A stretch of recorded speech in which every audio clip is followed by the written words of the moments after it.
का बेनती है, जितनी देर सत्संग हो वाणी हो उतनी देर आप शांति से सुनते रहे। परम संत हजूर तारा सिंह जी महाराज वे तो शहनशाहों के शहनशाह है, क्योंकि उन्होंने इतनी वाणी रची और हमारा चारों वेदों का उन्होंने वर्णन कर दिया।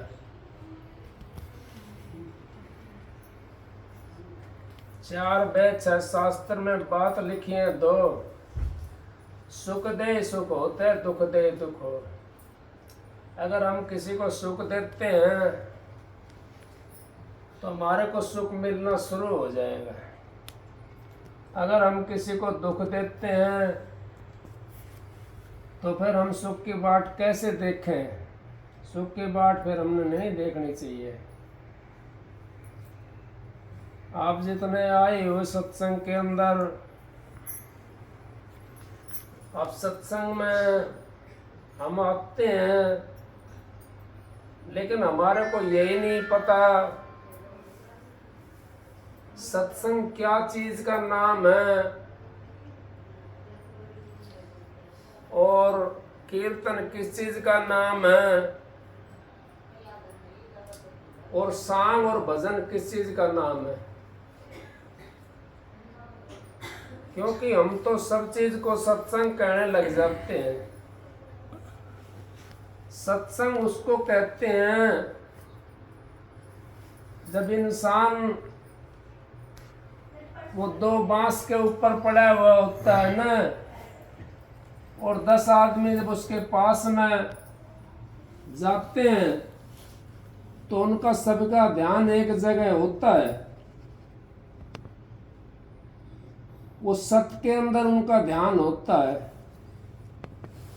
वो ढोल मंजीरे ताल मंजीरे इनके अंदर उनकी ध्यान नहीं होता।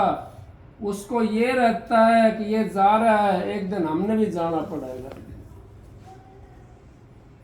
और हमारे को जब बताते हैं वो नाम, जब उस दो बांस के ऊपर हम पड़े हुए होते हैं, अगर राम का नाम सत है, सत बोलो गत है।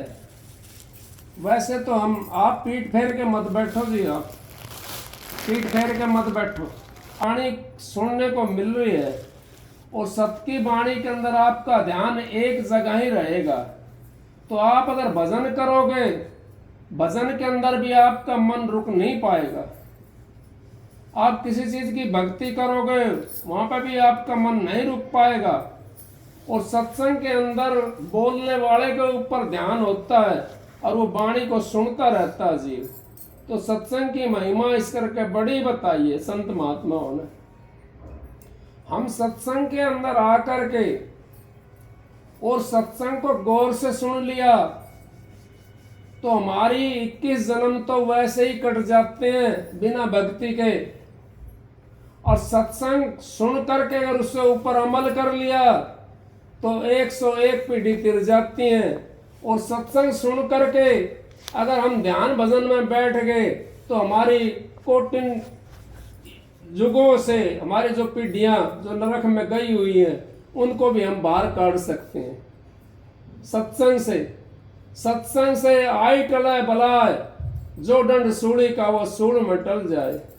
अब सत्संग जो होता है वो सत्संग, आप इसको मत समझो। आप सत्संग ताल बजाया, मंजीरा बजा, ढोलक बजा दिया और जान जप बजा दी, वो उसका नाम सत्संग नहीं है। वो तो अपना एक रोचक या भयानक है या स्वाद लेने वाला। रोचक कहते स्वाद लेने वाला, अकबर उसमें हमने आनंद आ रहा है, उसको कहते हैं रोचक। और भयानक उसको कहते हैं जो हमारे को गा करके भय दिखाते हैं। अगर भाई तुमने परमात्मा की भक्ति नहीं करी तो तुम नरक में चले जाओगे। परमात्मा की भक्ति नहीं करी तो फिर इस 84 के अंदर आना पड़ेगा। उसको कहते हैं भयानक। तो भयानक ये सत्संग होता है एक अथारत। उसके अंदर कौन सा मार्ग मिलता है? सत्संग के अंदर अथारत मार्ग होता है, जो जीव को ये बताया जाता है भाई तेरा ये काम आने वाली चीज है, ये संसार ये काम आने वाला नहीं है। अगर किसी का काम आया तो बताओ कितनी दूर चलते हैं हमारे साथ में। जिस टाइम हम अर्थी पे पड़े हुए होते हैं तो घर वाले कितनी दूर चलेंगे, शमशान तक चले जाएंगे। दुनिया आएगी 2 दिन 4 दिन बैठ करके रो पीट करके और चले जाएंगे, लेकिन हमारे साथ कौन सी चीज जानी है। आपने सुना होगा कि महात्मा की मिसाल है, सिकंदर बादशाह 14 कोस का 17 कोस का खजाना था उसके, सिकंदर बादशाह का, और उसने दुनिया का माल लूट लूट कर 17 कोस का खजाना भर दिया था। वो गुरु के पास में पहुंची उसकी बात, अब बादशाह ने तो बहुत बुरा काम करा। अब उसने तो सारी दुनिया का जो माल था ना वो लूट लूट खजाने के अंदर भर दिया। अब गुरु कहने लगा, गुरु कभी आते हैं ना तो कभी सेत में देते हैं और कभी देते हैं सिर साटे। हम सौदागर आए जी, हमारी हाट अगम के घट है। आप पैसे से सत्संग नहीं सुन सकते, हर चीज खरीद सकते हो पैसे से, लेकिन सत्संग नहीं सुनाई देगा आपको। सत्संग कहां कौन सुनता है। बड़े भाग मानुष तन पावा, सुर दुर्लभ सब ग्रंथ न गावा। अब बड़े भागों से तो हमारे को मनुष्य का चोला मिला है, और इसके लिए देवी देवता भी तरसते हैं। और सत्संग तो बताया, संत समागम हरि कथा, तुलसी दुर्लभ दो, शुद्ध दार लक्ष्मी बड़े भागी घर हो। अभी शुद्धार लक्ष्मी ये तो सबके घर हो जाएगी, लेकिन संतों का समागम और हरि की कथा, तुलसी दुर्लभ दो, ये हमारा ये भाग समझो। अगर हम सत्संग के अंदर आए हैं तो ये मालिक की कोई मौज है, उस सतगुरु की दया है, उस मालिक की दया है जिसके लिए हम यहाँ सत्संग के अंदर आ गए। उस सत्संग के अंदर हम आकर के अपना जीवन का सुधार करना है। हमने जीवन का सुधार कैसे होगा। वो कहने लगा, सिकंदर बादशाह से उसका गुरु कहने लगा, अब बादशाह सलामत, मेरा तो जाने का टाइम आ गया, मैं तो जाने वाला हूं और जाने की तैयारी कर रहा हूं। आप ऐसा करना, वहां पे कपड़े जो है फटे हुए मिलते हैं, वहां सुई ताका यहां से लेकर जाना पड़ेगा। बादशाह सलामत की आंख बंद थी, हमारी भी आंख बंद है। हम भी यूं कहते हैं हाँ भाई मैं लेकर आ जाऊंगा। बादशाह सलामत कहने लगा, हाँ महाराज मैं ले आऊंगा। फिर कहने लगा गुरु, अगर भाई बादशाह सलामत मेरा शरीर यहीं रह जाएगा, मैं तो ले नहीं जा सकता और आप ले आना। हाँ साहब मैं ले आऊंगा, हाँ महाराज मैं लेकर के आ जाऊंगा। फिर कहने लगा गुरु, अगर देख भाई शरीर भी यहीं रह जाएगा, वहां तो खाली आत्मा जाएगी, वो आत्मा कैसे लेकर जाएगी। बोला महाराज जब बादशाह सलामत की आंख खुली, कहने लगा महाराज आप नहीं लेकर जा सकते तो मैं कैसे लेकर जाऊंगा, मैं कैसे पहुंचूंगा उसको लेकर के वहां पर। आपने जब लेकर नहीं जा सकते तो मैं कैसे लेकर आऊंगा। तो बोले भाई फिर तूने ये बता, 17 कोस का खजाना जो तूने लूट लूट कर भरा है, ये किसके लिए भरा है, ये क्या काम आएगा जब तू एक सुई तागा नहीं लेकर जा सकता वहां पर। हमने तो ऐसा ठेका बना रखा है, ऐसा ठेका ले रखा है, अब भाई सारा काम जो है ना वह अपने बच्चों को कर दे। भाई ये भी कर ले, ये भी कर ले। अपने लिए नहीं करा कोई भी श्रृंगार, अपने लिए कोई श्रृंगार करा हमने नहीं करा। क्यों नहीं करा अपने लिए श्रृंगार, क्यों हमने जाना नहीं है, जाना है हमने सदा। कोई रहा है, संत महात्मा नहीं रहते सदा, और राम भी नहीं रहा सदा, उसने भी जाकर सरदू नदी के अंदर डाक मारनी पड़ी, नहीं मारनी पड़ी। फिर कौन रहा है यहाँ पर सदा। अब जाने के लिए हमने अपना क्या इकट्ठा करा है, हमने कोई चीज इकट्ठी नहीं करी जाने के लिए। जबकि इंसान जब पैदा होता है उसके लिए हम कितनी इकट्ठी करते हैं। कहीं उसके कच्चा ले आओगे, कहीं बनियान लाएंगे, कहीं उसके और कुछ ले आओगे, कोई झुंझुना ले आओगा, कोई कुछ ले आओगा, कोई कुछ लेकर आओगा। और परमात्मा के फिर भरोसे रह जाते हैं जीव। और परमात्मा जो है वो उसकी माँ के दूध के अंदर दूध भी तार देता है। उसको सामान पहले दे दिया, अब उसको तो पता नहीं है, फिर क्यों हम सामान बांधते हैं। उसको पता नहीं है लेकिन सामान फिर भी उसके लिए आ रहा है। इसी तरीके से अगर हम बिना पता के जब हो जाएंगे तो सामान हमारे को सारा मिलेगा वहां जाने के लिए। जब तक हम इस भारी वाली देह के अंदर अपना समझते हैं, जब तक हमारे को कोई सामान नहीं मिलेगा, अपना आप कमा खाना पड़ेगा।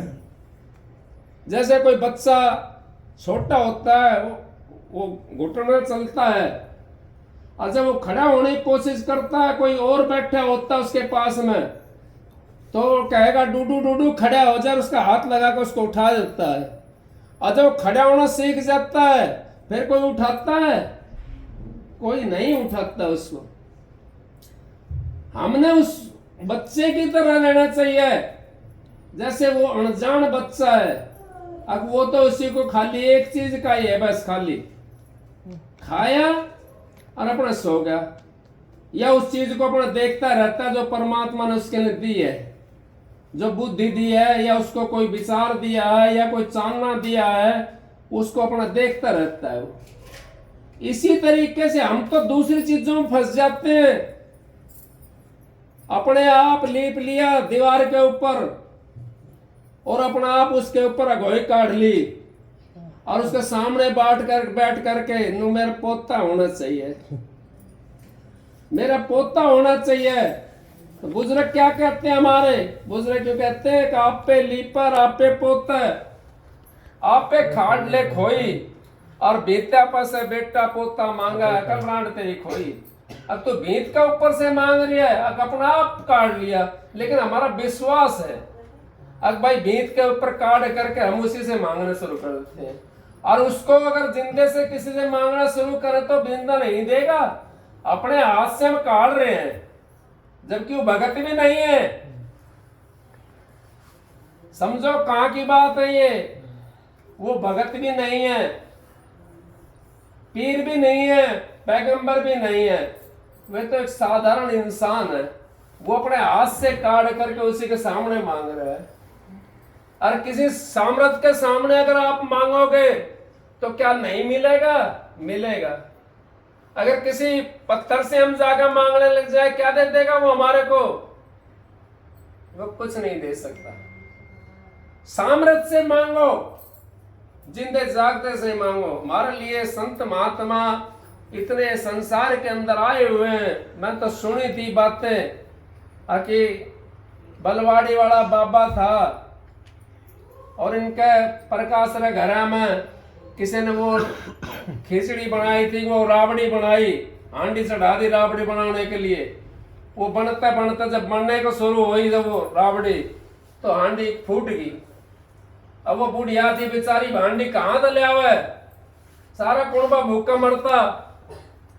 वो कहने लगी कि बाबा मैं तेरी फलाना के इतने की प्रसाद बांटूंगी। उस टाइम बलवाड़ी वाला बाबा जिंदा था, वो जिंदा था उस टाइम पर। कहने लगे मैं बाबा तेरा इतना प्रसाद बांटूंगी, मेरी खींची राबड़ी बन जानी चाहिए। राबड़ी उसकी बन गई। राबड़ी तार का धर ली। 2-4 दिन 5-7 दिन के बाद में मेला था, वो कुछ पैसा कम चढ़ाने लगी। बाबा ने बोला देख बेटा तूने सारा तो हाथ जड़वा दिया, और भी जितना कहा था उतना ना चढ़ा रही। अब बताओ उनको क्या कहोगे आप? वे संत महात्मा होते। संत महात्मा हमारे को वो हमारा सारा काम कर देते हैं। आप समझ करके देखो। आप हम तो क्या करते हैं? हम तो या तो पेड़ के सामने जाकर रोवेंगा, या पत्थर के सामने जाकर रोवेंगा, या ईंट के सामने जाकर रोवेंगा। अब 4 ईंट अपना आप नूकर खड़ी कर ली, उनका आगे जाकर रोना शुरू करते हैं हम। नहीं, उससे उद्धार नहीं होगा। आप ये सोचो कि ये ईंट किसने देखी, कहां पर देखी, ये पत्थर वाली मूर्ति किसने देखी, कहां पर देखी। अगर उस जगह पे बैठ करके आप मांग करते हो तो आपकी वो मांग भी पूरी हो जाएगी। क्यों? वो देश है, उस देश के अंदर वो देवी रहती है, उस देश के अंदर वो दुर्गा रहती है। उस देश के अंदर अगर हम उसकी मांग करेंगे जाकर के बैठ करके, उस जगह पे पहुंच करके जहां पर वो देवी ओरिजिनल है, वहां पे मांग करेंगे तो हमारा काम बन जाएगा। और जो हमने मांग कहीं दूसरी जगह करनी शुरू कर दी, कैसे काम बनेगा हमारा? लेंगे भाई परत प्रसाद, कैसे काम बनेगा हमारा? हमारा काम नहीं बन सकता। हमारा काम तभी बनेगा जब हम ओरिजिनल चीज से मांगेंगे। सपने में बादशाह बन गया और आंख खुली, क्या बादशाह रह गया? नहीं रहा। सपना में मेरे पास बहुत सारा धन आ गया, आंख खुली तो कंगाल का कंगाल रह गया। सपने वाली चीज से क्या चीज मांगते हो आप? वो तो सपने की तरह है, वो कुछ नहीं है, वहां तो खाली सौदा है। और उसको ओरिजिनल माया के खरीदने लग जाओ, जाकर ओरिजिनल माया के पास में चले गए, कहीं धन के पास में चले गए और किसी ने धन दे दिया, क्या वो खत्म हो जाएगा? नहीं होगा वो खत्म। क्यों नहीं होगा? कि वो ओरिजिनल है। तो उस ओरिजिनल से हमने मिलना है। सत्संग में यही बातें हमारे को बताई जाती हैं, सत्संग से हमारा उद्धार हो जाता है। हमने जो चीज, मैं ये नहीं कह रहा अगर आप देवी को मत ना पूजो, या आप किसी भैरव पितर को मत ना पूजो, या ब्रह्मा विष्णु महेश को, इनको मत ना पूजो। मैं नहीं कह रहा ये बातें, मैं तो ये कह रहा हूं इनको पूजो, लेकिन कम से कम पते से तो चिट्ठी डाल दो। बिना पता के अगर चिट्ठी डाल दी तो चिट्ठी पहुंचेगी कहां? वो कहीं नहीं पहुंच सकती चिट्ठी। और पता होगा चाहे उसके अंदर कुछ भी मतलब लिखो, चिट्ठी उसका पहुंच जाएगी वहां पर। हम तो बिना पता का चिट्ठी डाल रहे हैं। डाकिया होगा और पता तो है नहीं चिट्ठी के ऊपर से, उसके अंदर आप कितना है वो मजनून लिख दो, कितनी उसमें बात लिख दो, कितना पैसा भेजना है, बेटा तूने इतना पैसा भेजना है, इतना कपड़ा लत्ता भेजना है, क्या भेज देगा वो? क्योंकि उस पर पता ही नहीं लिखा हमने। वो डाकिया होगा, देखेगा, उसमें पता तो है ना चिट्ठी के ऊपर। कहां जाओगे चिट्ठी? कहीं नहीं जा सकती। इसी करके संत महात्मा अपनी आंखों की देखी हुई उस चीज को दर्शाते हैं, उस चीज में जीव को पहुंचाते हैं। वो पाखंड के अंदर नहीं लगाते। नहीं कही कबीर साहब ने, अब भाई शब्द गा रहा था, जो तू पिया की लाडली अपना कर ले रही, कैल कल्पना मेट के चरणों चित्र दे रही। अगे काल की जो कल्पना है, महाराज जी ने स्पष्ट कह दिया, बाहर की जो आंख देखती सारा झगड़ा झूठा है, अंतर की आंखों से देखो घट में खेल अनूठा है। मन माया की फिर दुआई 5-25 सोना लूटा है, तारा चंद भव सागर तिरगे सतगुरु सिर पर खूंटा है। अगर जो बाहर की आंख देखने वाली है, ये संत महात्माओं ने सारा पसारा झूठा बता दिया। क्यों? ये खत्म होने वाला है। अगर हमने अंतर की चीज देख ली, अंतर की चीज सबके अंदर वही चीज है, मेरे अंदर भी वही और आपके अंदर भी वही चीज है। यहां की चीज को हम कम फालतू कर सकते हैं, अंतर की चीज को और अंतर की मंजिल को और अंतर की धुन को और अंदर के अक्षर को हम कम नहीं कर सकते। कोई भी कम नहीं कर सकता, संत महात्मा भी इसको कम नहीं कर सकते। क्योंकि जो धुन हमारे जहां पे बाज रही है वो वहीं पे बाजेगी, जो मंजिल जहां पर है वो मंजिल हमारे को वहीं पे मिलेगी। चाहे वो देवी की है मंजिल, चाहे वो देवता की है, चाहे वो पितर की है, चाहे वो हनुमान की है, चाहे वो राम की है। आपने सुना नहीं शब्द के अंदर कहा है, कोई सुना संत धर ध्यान, मुरलिया बाज रही। अब मुरली कहाँ बाजती है? मुरली कृष्ण के देश में बाजती है। आप तो एक दो उसके ऊपर पकड़ा दी, अगर कृष्ण की अपना हाथ सेमली, उसको एक मुरली पकड़ा दी, अगर ये मुरली तो यहाँ बाज रही है। नहीं, उस जगह के ऊपर जब हम पहुंचते हैं तो वो मुरली बाजती है वहां पे, और कृष्ण के दर्शन होते हैं, राधा के दर्शन होते हैं वहां पर। वो देश बड़ा सुहावना देश है। उस देश के अंदर आप चले जाओगे तो आपकी कितनी पीढ़ियां मोक्ष में चली जाएंगी। मोक्ष में तो नहीं जाती वहां तक, मोक्ष तो इससे ऊपर है। मोक्ष के लिए हमने और आगे चलना पड़ेगा। लेकिन यहां स्वर्ग और बैकुंठ आपको मिल सकता है। कैसे मिल जाएगा स्वर्ग और बैकुंठ आपको?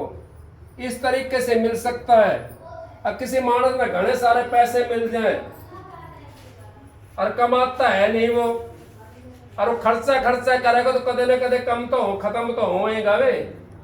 उसका म्याद होती है, तो म्याद होती है उस जगह की।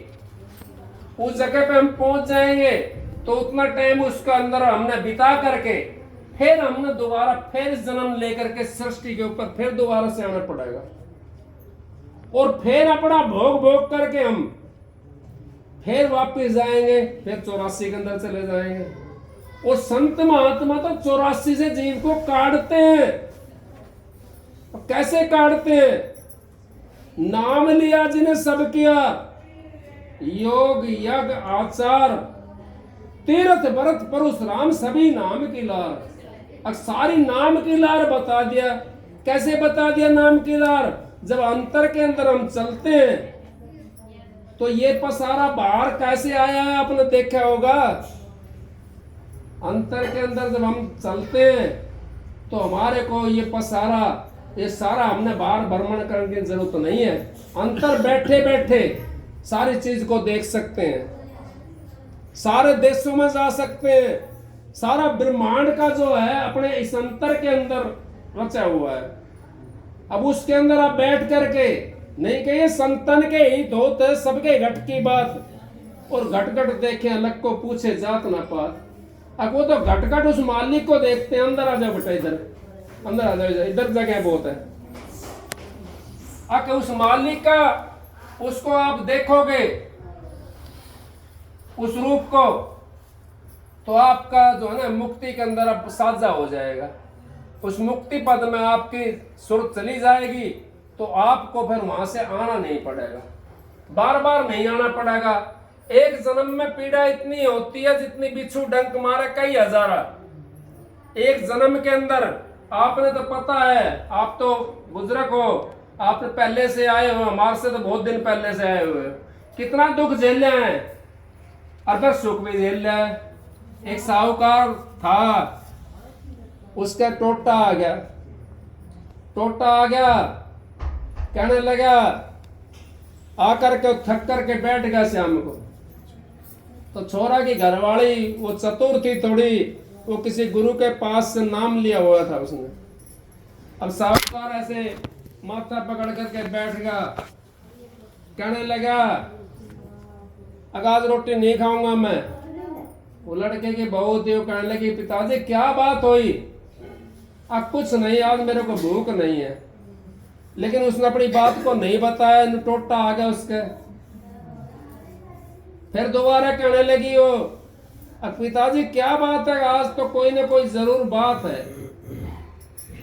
बोला, नहीं बेटे कोई बात नहीं है। अन्ना पिताजी कोई ना कोई तो बात है। कहने लगा, टोटा आ गया और ज्यादा आ गया। बोला, पहले क्या था?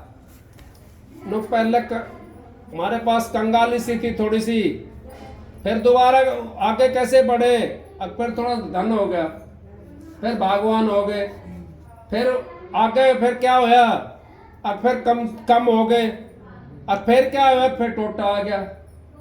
अरे जब वो दिन नहीं रहे हमारे जो पहले वाले थे और दूसरे आ गए, फिर वो दिन भी नहीं रहे, फिर तीसरे आ गए, फिर वो भी नहीं रहे, ये चौथे दिन आ गए। तो ये भी ये पिताजी आकर के चले जाएंगे, तो ये सारी चीज हमारी आकर के चली जाएगी, लेकिन हमारे को दोबारा से ये जीवन नहीं मिलेगा मनुष्य वाला। मनुष्य चोला हमारे को नहीं मिल सकता। बड़े भाग मानुष तन पावा, सुर दुर्लभ सब ग्रंथ न गावा। अगर बड़े भाग से हमारे को मनुष्य का चोला मिला है, और मनुष्य चोला मिलने के बाद में भी अगर हम भटकते हैं, इसको खाली जाने देते हैं, तो फिर हमारे जैसा मूर्ख कौन होगा। नहीं कहिए हाथ में आया रतन लेकिन कदर जानी नहीं। ये रतन जैसा चोला है, और ये परमात्मा से मिलने का दरवाजा है। अब हम सोचते हैं अब हम तो पूजा कर रहे हैं, कहीं जाकर हाथ जोड़ आए, अब हमारे तस्वीर के सामने, महाराज जी तस्वीर के सामने हम हाथ जोड़ लेते हैं। जब तक हम इसको अंतर के अंदर नहीं ले आएंगे, अंतर के अंदर नहीं बैठेंगे, तो क्या कर्म कट जाएंगे हमारे? नहीं कटेंगे। क्यों? अब बाहर से तो हमें दिखाई दे रहा है, बाहर से क्या है? मोटे बंधन जगत के गुरु भक्ति से काट, और जिन्ने बंधन चित्त के कटे नाम प्रताप। जब लग मोटे जाने तो जिन्ने कैसे जाए, भवसागर की नाव में फिर गोता खाए। आगे भवसागर की नाव है, मनुष्य चोला जो है ये भवसागर की नाव है। इसके अंदर हमने फिर गोता खाना है, फिर गोता खाना है, फिर गोता खाना है। हम तो दुखी होते रहेंगे जब तक हम अपने घर का दरवाजे के बार बार सफाई करते रहे। घर का कचरा बाहर निकल जाएगा?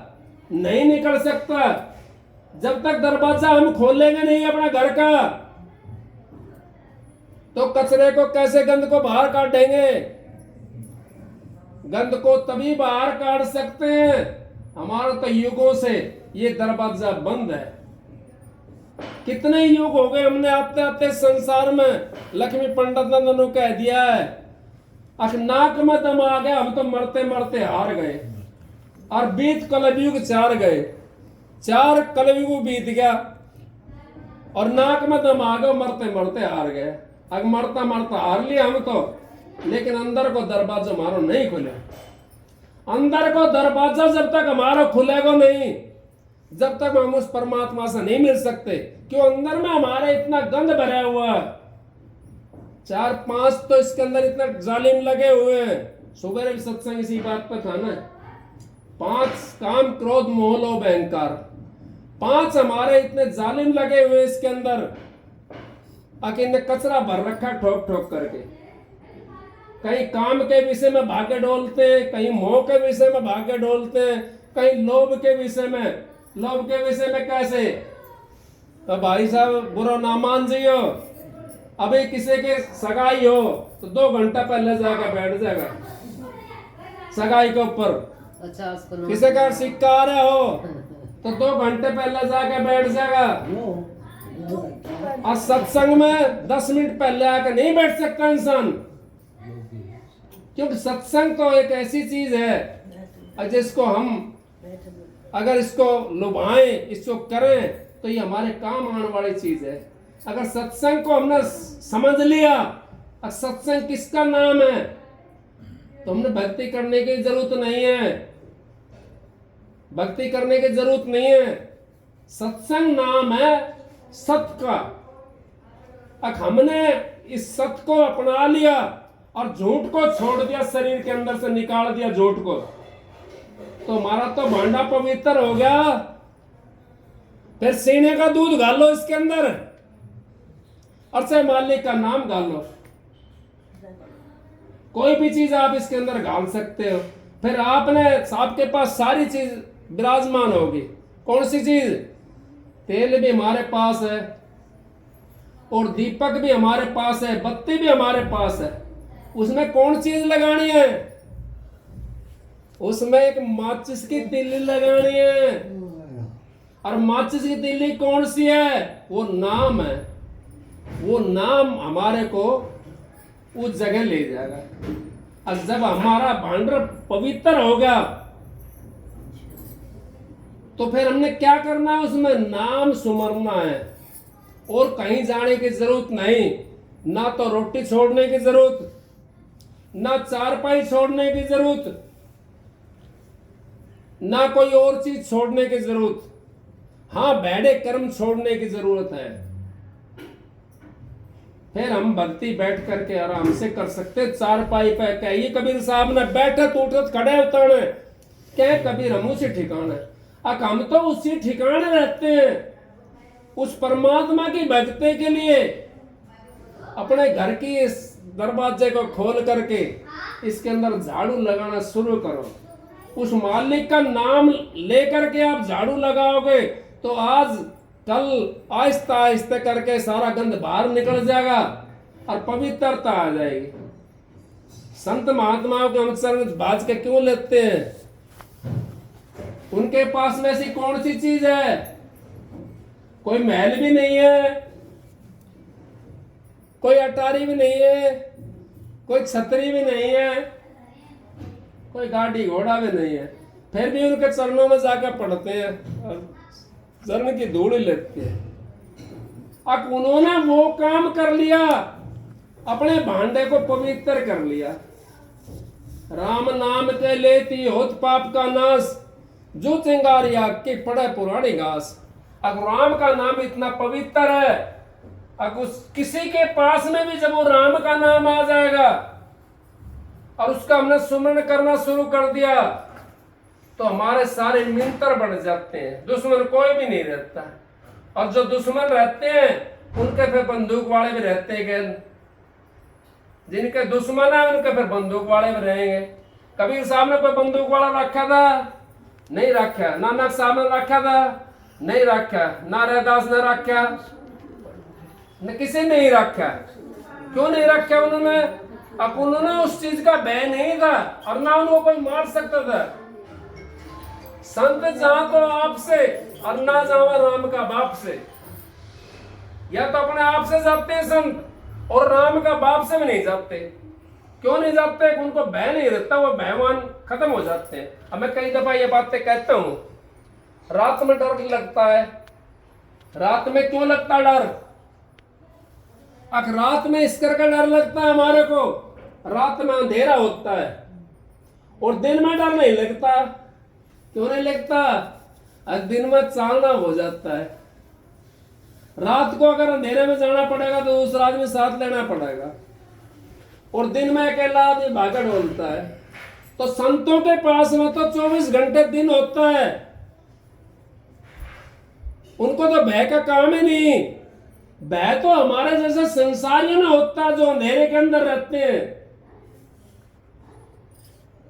हमारे जैसों को भय होता है, अब वो अंधेरे के अंदर बैठे हुए कदे कोई मार जाने, भय उनको होगा। संत महात्मा कोई भय नहीं होता, क्योंकि जो चालने के अंदर जो चलेगा उसका भय खत्म हो जाता है। जब तक हमारी सूरत छठे चक्कर से नीचे रहती है, इतने हम कभी पीपल पूजेंगे, कदे जाटी पूजेंगे, कदे कुछ चीज। कोई भाई नाराज ना हो जाए भाई, क्योंकि कई जने ऐसे हैं यहाँ कई किस्म का है ना सत्संगी भी मारा, तो नाराज ना आइयो मेरी बात से। लेकिन असली बात है, ये बात सच्चाई की है, आप समझ करके देखो। मीराबाई ने कसर छोड़ी थी? मीराबाई ने कोई कसर नहीं छोड़ी। कृष्ण की मूर्ति ने सारा दिन बगल में रखी थी और नहावा थी जब भी साथ में रखी थी, लेटरिन जाओ थी जब भी साथ में रखी थी, और कितने जाओ थी जब भी साथ में रखी थी, और सोवा थी जब भी साथ में रखी थी। कसर छोड़ी, फिर मुक्ति क्यों ना हुई उसकी? रैदास गुरु क्यों मनाना पड़े उसने? कृष्ण जी से कहने लगी मीरा, अक मेरे को तो मुक्ति चाहिए। कृष्ण जी ने बोला मीरा मेरे पास मुक्ति नहीं है। अब आपके प्रश्न का उत्तर है, अब मेरे पास मुक्ति नहीं है। मुक्ति अगर चाहिए आपने तो संतों के पास में जाना पड़ेगा। मैं तो आपको धन दे सकता हूं, स्वर्ग और बैकुंठ दे सकता हूं, पितर लोक दे सकता हूं, और कोई से लोक में भेज सकता हूं। मुक्ति धाम मेरे पास नहीं है। मुक्ति धाम वो चौथा धाम है, वो संतों के पास में रहता है। संत भेज सकते हैं उस धाम में, बाकी ब्रह्मा विष्णु भी नहीं जा सकते। भाई ने शब्द गाया, पिया खोजत ब्रह्मा थके, सुर नर मुनि देवा, सुर नर मुनि देवा, और कहे कबीर विचार कर कर सतगुरु की सेवा। और सतगुरु के चरणों में है जो कुछ है, बाकी कहीं कुछ भी नहीं है। आप चाहे राम की पूजा करो, चाहे कृष्ण की पूजा करो, मैं किसी की बुराई नहीं कर रहा हूं। मैं तो जो बात थी कबीर साहब की बात थी वो मैंने बात बताई है, लेकिन इसके अंदर हम लगे रहेंगे, अपना जीवन हमारा बर्बाद हो जाएगा। हाथ कुछ नहीं आना, हाथ हमारे कुछ नहीं आना। हम क्यों ना सच्चाई की पूजा करें। कबीर साहब के पास में एक भाई चला गया, माता जी बैठी हुई थी कबीर साहब के घर से।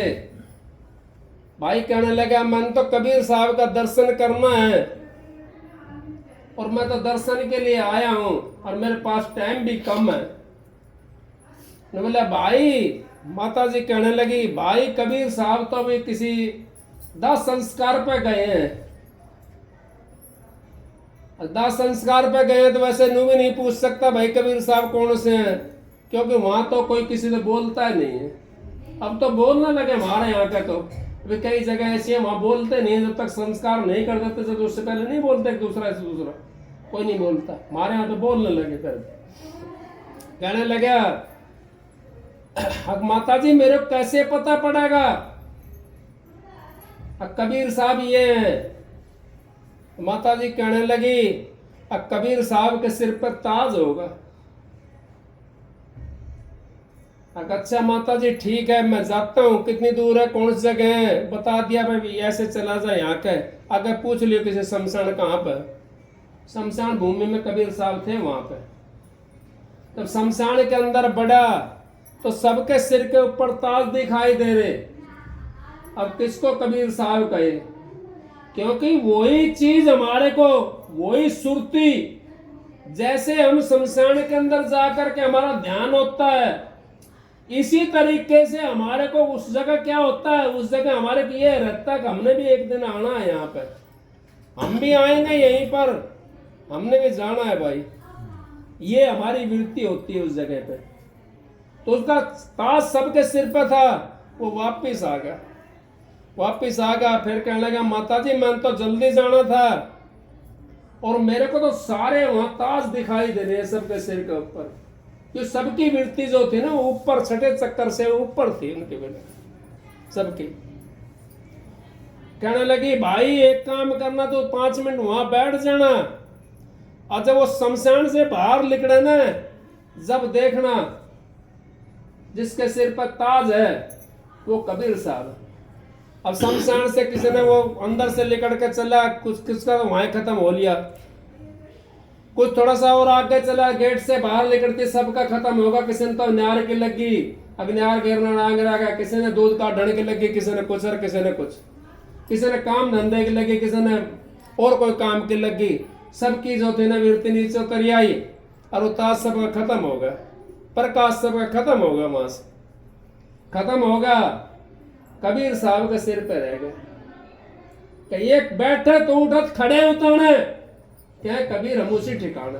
अब हमारी वृत्ति उस जगह पे जब टिकी रहती है, हमारा तो भजन बना बना है, हमने बैठ के करने की जरूरत नहीं है। भजन बैठ के कौन करते हैं, जो नाम लेकर के आते हैं शुरू शुरू में, वो अपना थोड़ा बहुत सुमरन करते हैं, बैठते हैं, वो यूं सोचते हैं कि हम परमात्मा का दर्शन आज ही कर ले, अभी परमात्मा का दर्शन कर ले, अभी मिल जाए तो बढ़िया है, ये सोच करके हम दिन और रात उसमें लग जाते हैं।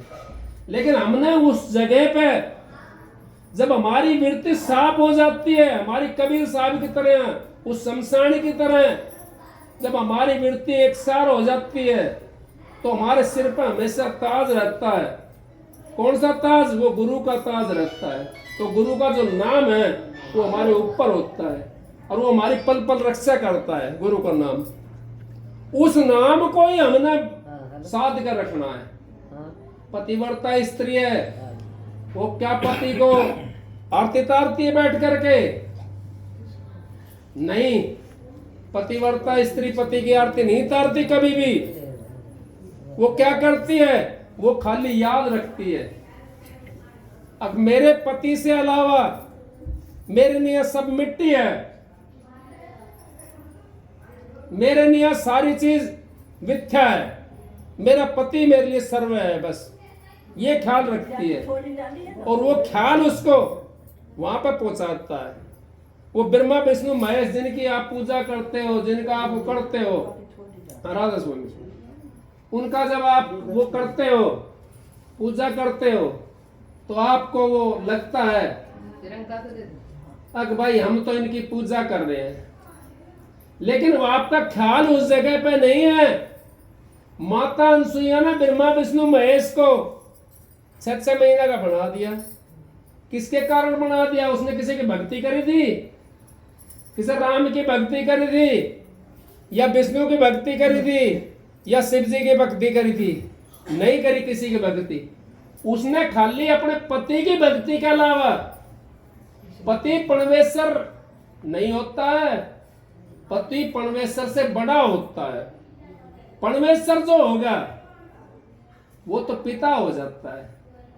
परमेश्वर को पिता कहते हैं, राम को पिता कहो।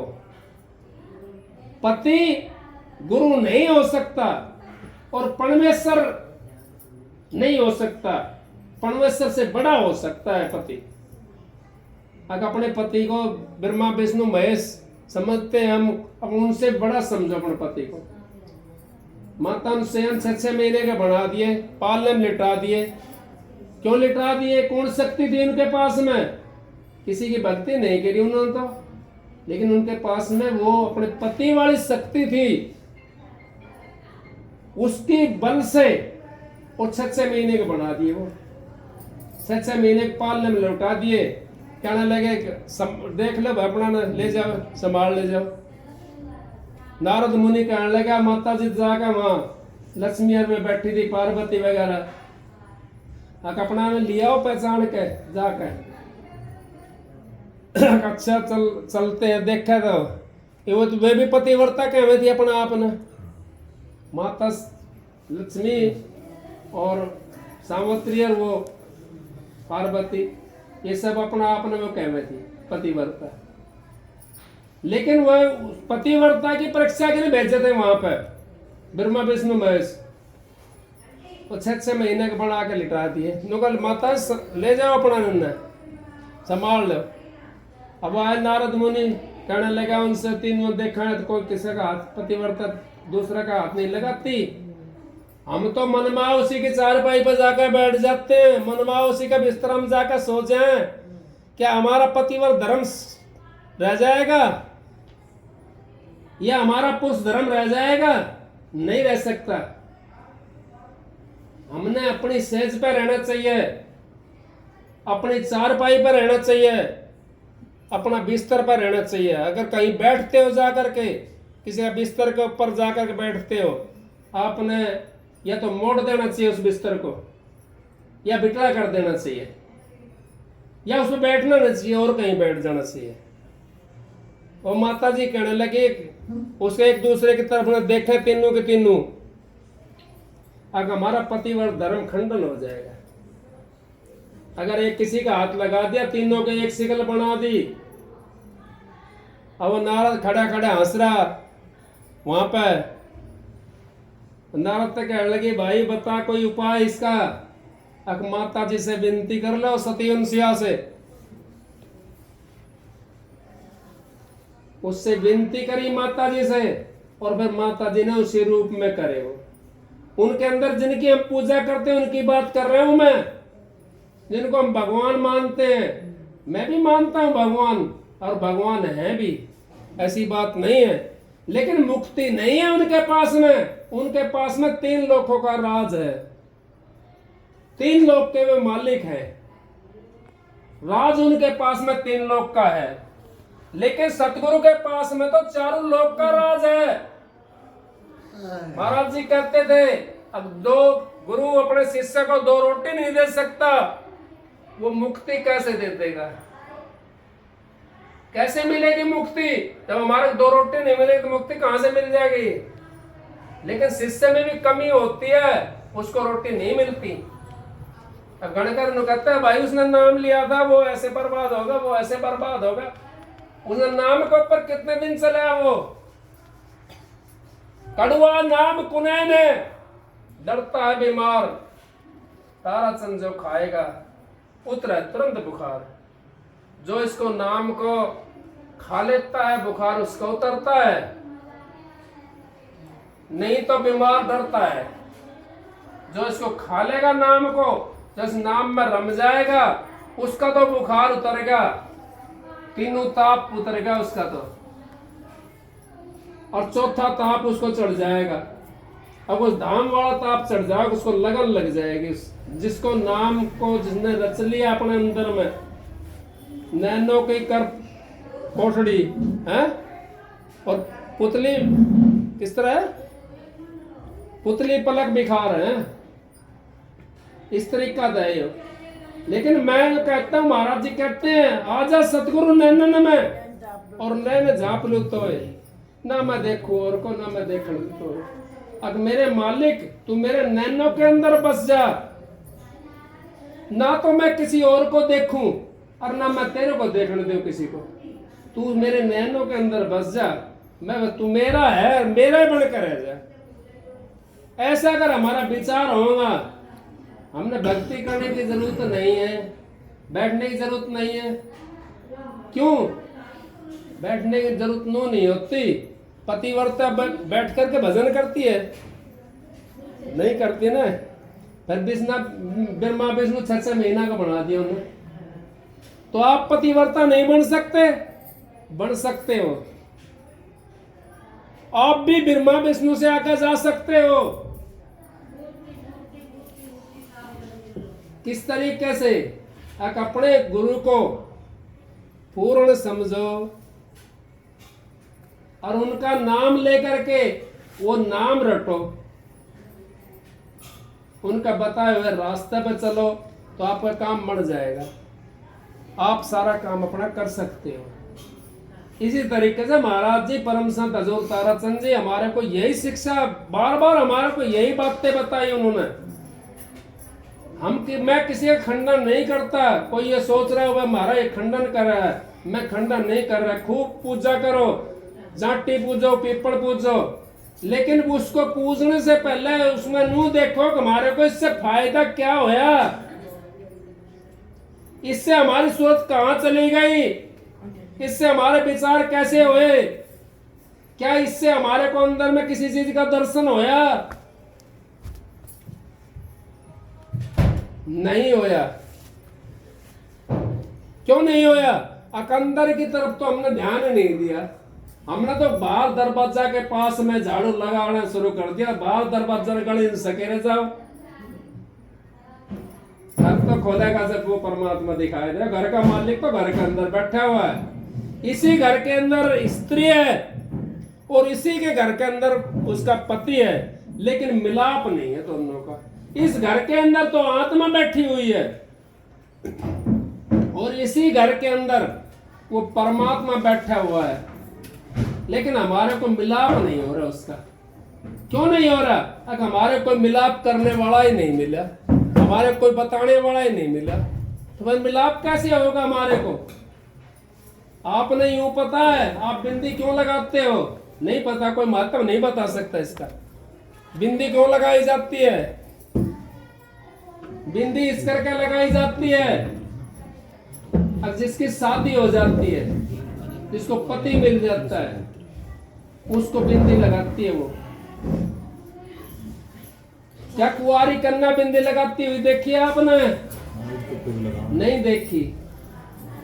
इस बिंदी का जो निशाना है हमारा, ये मेन निशाना है उस परमात्मा से मिलने के लिए। दरवाजा हमारा यहाँ पे बिंदी की जगह के ऊपर, और इस बिंदी की जगह के अंदर से हम बढ़ करके जाएंगे, उसके अंदर वो रास्ता है वो परमात्मा से मिलने का, और वहां फिर हम पहुंचेंगे उस जगह के ऊपर। लेकिन ये इस बातों को, इन बातों को गुरु बताता है।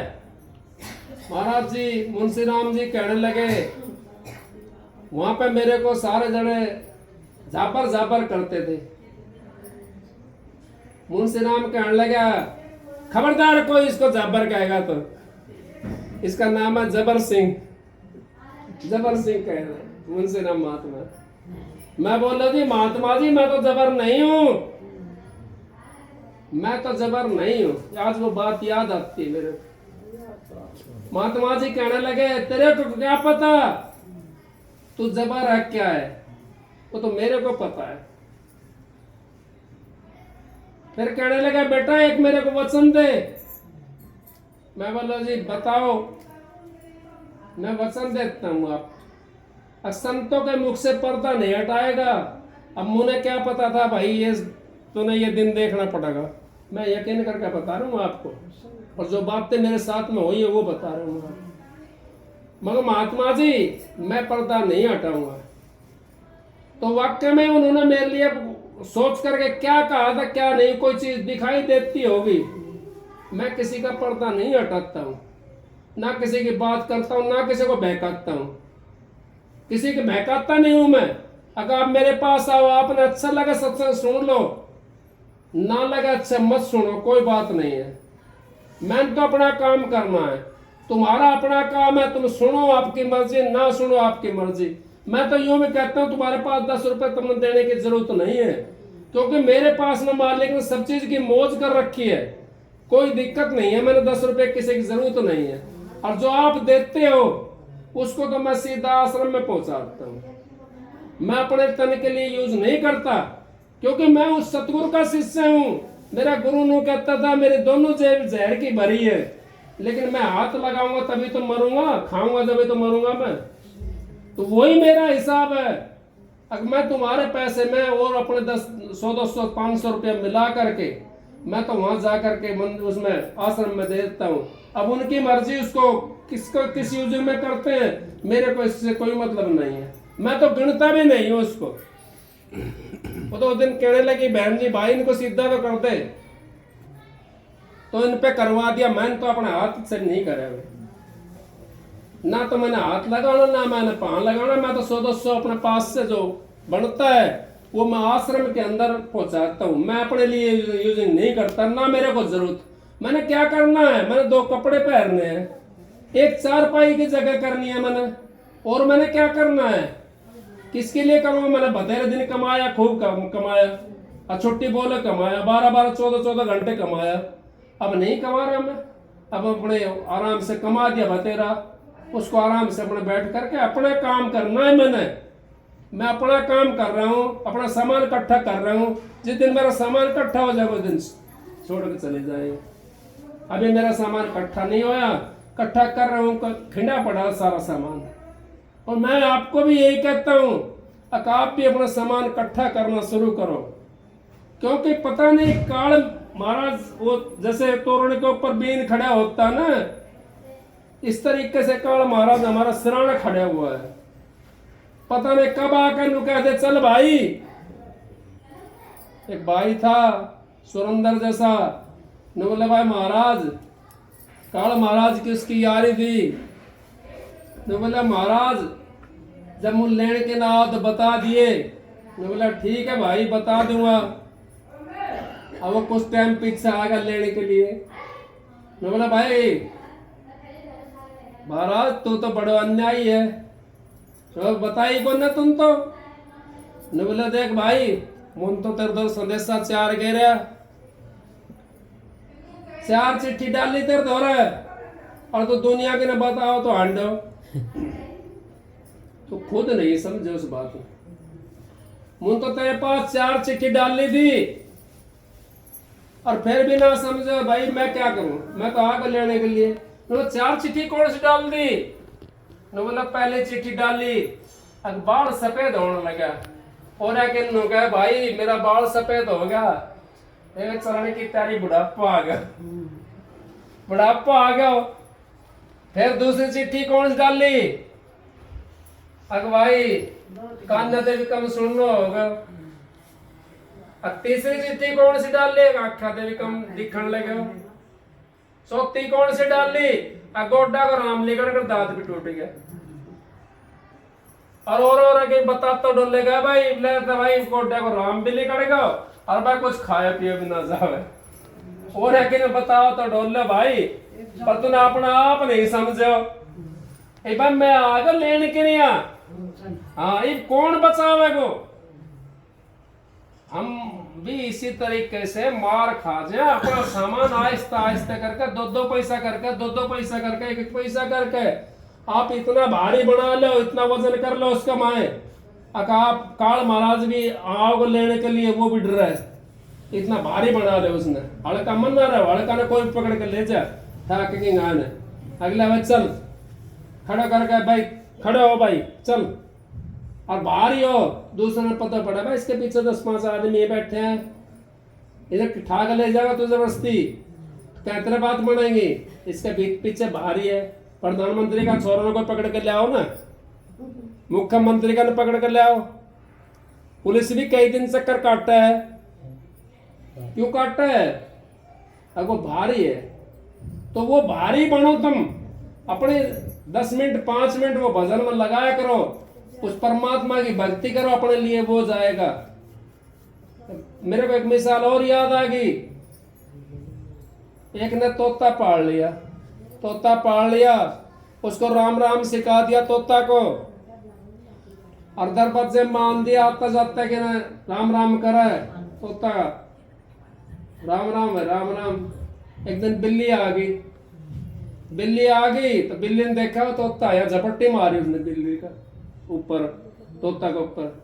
तोता राम राम ने भूल गया, वो क्या करने लगा, कुरै कुरै कुरै कुरै इस तरह करने लगा। राम राम ने भूल गया, कुरै कुरै करने लगा। इसी तरीके से हमारा भी काल महाराज जिस टाइम आवेगा, हम जो वर्णात्मिक नाम जो रटते डोल रहे हैं, हमारे गोडे टूट जाएंगे, फिर मंदिर में कहा जाएंगे धोख मारने के लिए। हमारे गोडे टूट जाएंगे, किस पीपल में पानी से ढका होंगे, कौन ले जाएगा? हमारा पोता न ले जाओ साथ, बेटा न ले जाओ साथ। कोई भाग्य होता है उसका जिसका बेटा पोता का साथ दे हमें, नहीं तो कोई साथ नहीं देता किसी का। हाँ सब ऐसे भाग्य होते हैं, सब जो भाग्य होता है उसका साथ मिलता है, वो ना लेके जाओ। मैं अब फिर क्या कहने लगा, और जो राम राम हम कर रहे हैं मुख से जो कहे, जो राम राम करे हमने, अब वो भी कंठ भी बंद हो गया, पानी ना सटका जावे। वो काल से राणा पे खड़ा है, लेडी किनारे है, आप कैसे जाओगे उस रास्ते में, कैसे पढ़ोगे? उस रास्ते के लिए संत महात्मा ने ये कही है, माला फेरू न हर बजू, मुख से कहूं न राम, मेरा साईं मुझको भजत तब पाऊं विश्राम। अब माला फेरूं, माला फेरूं, माला भी छूट गई, हाथ कामे ना कर रहा, और मुख से राम राम, मुंह तक कुछ लिखड़े ना रही आवाज, कैसे नाम हम करूंगा? माला फेरू ना हर बाजू, मुख से कहूं ना राम। और जब फिर परमात्मा हमने मन जब कर रखो, परमात्मा बैठ करके हम एकांत के अंदर, और जब उस परमात्मा का सुमरन करते हैं, वो हमारे काम आवेगा। उस समय में रुक गया कंठ 10 दरवाजा, मच की ग्यारी रे, मनवा नाय बिचारी रे, मनवा नाय बिचारी रे। अब कंठ भी रुक गया, घर घर कर रहे हैं हम, कंठ में तो कुछ आए ना रहे, आवाज ना आ रही, ना भीतर जा ना किन बाहर निकल रहे, उसका माहित है। कंठ भी रुक गया और 10 दरवाजा भी रुक गया। अब 10 दरवाजा रुक गए, अब सतगुरु साथ होता है उस टाइम पे। एक थोड़ा सा हिंट देता हूं, ज्यादा नहीं उसमें। सतगुरु साथ होता है, इस करके हमें सतगुरु की जरूरत पड़ती है। आप चाहे इसको कहीं जा करके बात कर लेना, किसी का कोई पर्सन हो तो बेशक से मेरे पास आ जाना, पूछ लेना कैसे जरूरत पड़ती है सतगुरु की। काल महाराज उस जगह पे वहां सतगुरु भी होता है जहां काल महाराज प्राण काटता है। सुनो जी आप थोड़ी देर, जहां हमारी मृत्यु होती है, जिस जगह के ऊपर जा करके, वहां काल महाराज होता है और सतगुरु भी होता है। अब सतगुरु और काल महाराज, क्योंकि उस काल महाराज के पास में जाकर के तो हमारी मृत्यु होगी, जीव आत्मा हमारी वो काल महाराज के पास में पहुंच जाएगी वहां पर। अब फिर हमारा क्या होता है, फिर हमारी मन की जहां बैठक होती है उस इंद्रिय से हमारा प्राण छिन्न हो जाता है। आपने देखा होगा किसी के लैट्रिन निकल जाती है, किसी का मुंह से झाग निकल जाते हैं, नाकों से रीठ निकल जाती है, कानों से खून निकल जाते हैं, किसी का बाथरूम निकल जाता है। उन इंद्रियों से हमारे प्राण छिन्न हो जाते हैं। और जो सतगुरु का जीव होता है और उसने अपनी इंद्रियों को पर कंट्रोल कर रखा है, तो सतगुरु के पास में जीव चला जाता है। और जिसने इंद्रियों को ऊपर कंट्रोल नहीं करा, प्राण तो उसके उसी इंद्रिय से निकलेंगे, लेकिन दोबारा से सतगुरु उसको मनुष्य दे करके और फिर भक्ति उसकी दोबारा शुरू करवाता है। इस करके गुरु की जरूरत होती है। और गुरु हमारे को बचा लेता है, वहां बैठा मिलता है गुरु, आके उस जगह पे मिलता है गुरु। गुरु किया देख और सतगुरु चिन्ह ना है, भवसागर के नाव में फिर गोता खाए।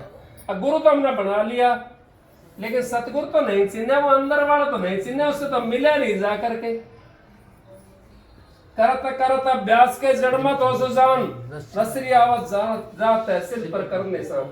अगो रसरी जब हमारी आप बार बार जाएगी, बार बार आएगी उस रास्ते से, तो हमारी काल महाराज का चक्कर में सूरत तो नहीं आएगी, वो सीधी अपने गुरु के पास में पहुंच जाएगी और मृत्यु उसकी वहां होनी है। फिर वो गुरु को अपने उस देश को ले जाता है, सूरत को। इस करके गुरु की जरूरत होती है हमारे को। और गुरु की जरूरत उनकी गुरुओं की, इनकी गुरुओं की जरूरत नहीं है। वो गुरु चाहिए हमने अनामी धाम का, राधा स्वामी धाम वाला गुरु चाहिए।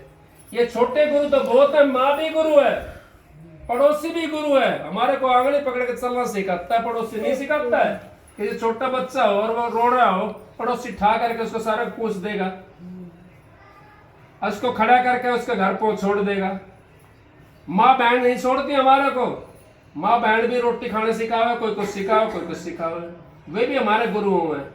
वे उनसे अलग होता है गुरु, जो सत का मार्ग, जो वो अंदर वाला जो मार्ग बताता है, उसको सतगुरु बोलते हैं। गुरु तो बहुत सारी दुनिया के अंदर है।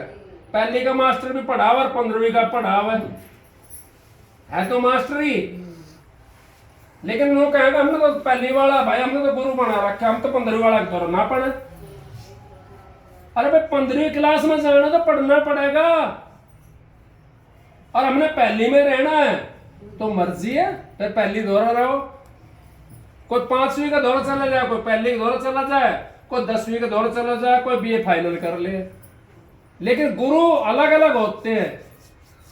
गुरु बहुत है। सतगुरु एक होता है जो सत का रास्ता बताता है, जो मालिक से मिलने का रास्ता बताता है, उसको सतगुरु कहते हैं। और नूरी होता है, वो अंदर में दिखाई देता है। गुरु की याद एक और सतगुरु चिन्ह ना है, भवसागर के नाव में फिर गोता खाए। अब गुरु तो हमने बना लिया, सतगुरु नहीं चिन्ह, तो भवसागर के नाव में फिर गोता खाए। आगे फिर आना पड़ेगा, जाना पड़ेगा। इस संसार के अंदर हमारा जाना लगा रहता है। तो महाराज जी इसी करके हमारे को कितनी उन्होंने शिक्षा दी, कैसा उन्होंने हमारे को वातावरण दिया, उसकी वजह से हम इस संसार को अगर हमने पहचान लिया, हमारी मुक्ति होगी ना। अगर इस संसार को नहीं पहचाना हमने, हम तो आने जाने में लगे रहेंगे। क्योंकि संसार मीठी जेल है, इस जेल में मत दे पाओ रे। ये तो मीठी जेल है। जेल के अंदर जेलर भी होता है और जेल के अंदर कैदी भी होता है। लेकिन जेलर तो जेल की नौकरी करता है, और कैदी वो लूट खसूट और या मर्डर करे जब जाकर बंद हुआ है। जेलर अपनी मर्जी से कहीं भी जा सकता है जेल के अंदर, कैदी अपनी मर्जी से नहीं जा सकता। तो संसार तो मीठी जेल है, इस जेल में मत दे पाओ रे। ये संसार तो ऐसी मीठी जेल है, ये लेकर नहीं देता। ये जब तक नु कहना मैं तो बेटा ब्यालू फिर नाम लेऊंगा, पोत्या ने ब्यालू फिर नाम लेऊंगा, ये तो कदे भी ना लेने दे। फिर पड़ोता हो जा, पड़ोता ने कर लू भाई था, फिर नाम लेऊंगा, फिर भजन कर लूंगा। नहीं, महाराज जी ने क्या कहा था, करना है जो कर ले, खबर नहीं कल की। और आयु में कमी पड़े पल छिन छिन की, आयु में तो कमी पड़ रही है पल छिन छिन की। करना है जो आज कर ले, खबर नहीं कल की। क्या पता कल हम रहे कि ना रहे, कोई रहे ना दिखाई दिया। आपने देखा होगा ना, साल में देखे हैं, अरे भाई कौन गए, फलाना चले गए, अरे कल तो बहुत बढ़िया था भाई, तो कल तो यहाँ बैठे तो मार दो रहा है, कल कहते आज कहीं चले गए हो, कुछ नहीं पता। का पता है श्वास को आवन हो ना हो, के पता पड़ा है। मालिक का नाम कमाए श्वास जाना चाहिए। कहता हूँ कह जाता हूँ, कहीं बजाऊं ढोल, श्वासा खाली जाता है 3 लोग का मोल। आपने सत्संग बढ़िया लगा कि ना लगा मुझे तो पता नहीं, मैं तो मालिक की मौज से जो बोल लिया, मेरे को तो भाई बढ़िया लगा मालिक की दया से। आप जानो और आपका काम जाना, आपका भाव जाना। जैसा आपका भाव था वैसा सत्संग होगा, जैसा भाव ना था वैसा आपका रहेगा। सीधा है। एक आपको सबक सुनाता हूँ, सबको राधा।